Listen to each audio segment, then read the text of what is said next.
matematika ya, karena jadwalnya kok hari Kamis kan kita matematika. Jadi yang mudah dulu mengenai operasi hitung bilangan bulat. Kalau misalnya kemarin kelas 5 Bapak pernah bilang bilangan bulat itu kan yang nggak ada komanya, yang nggak ada pecahannya ya. Misalnya ada namanya bilangan bulat positif. Nah, contohnya ada angka 3, terus 5 ya, itu kan bilangan positif. Terus ada 10. Nah, berapa lagi ya? 100, itu kan bilangan bulat positif.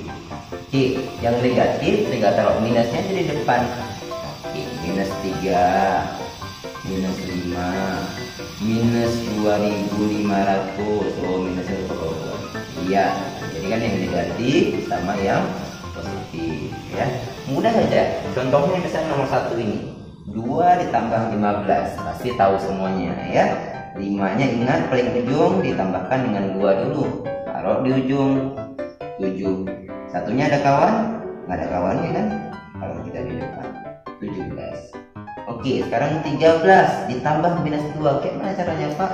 Nah, lawannya kalau misalnya ingat aja, positif dilawan dengan negatif, dia jadinya bilangan negatif. Berarti ini sama dengan 13 dikurang 2. Karena kalau misalnya ada negatif sama positif, dia pasti menangnya negatif.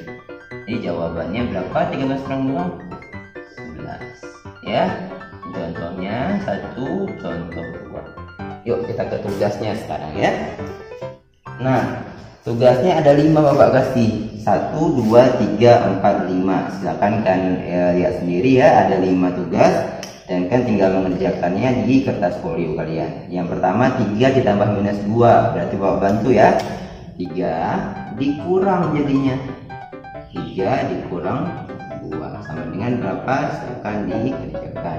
Oh Pak, susah Pak nih nomor 5. 250 dikurang negatif 150. Nah, kalau kayak gini caranya, negatif lawan negatif dia jadinya positif ya. Jadi 250 ditambah 150. Oke, sama dengan berapa? Nah, nanti kalau misalnya yang minggu ini Bapak mau kunjungan tuh ke rumah siswanya. Kalau misalnya kalian nggak bisa, Bapak akan ajarin kalian. Jadi minggu ini yang Bapak akan kunjungan akan Bapak ajarin ini di rumahnya ya. Oke, sekian dari Bapak untuk matematika. Semoga langsung bisa dikerjakan ya. Batas pengerjaannya kayak biasa saya tunggu sebelum jam 10 malam.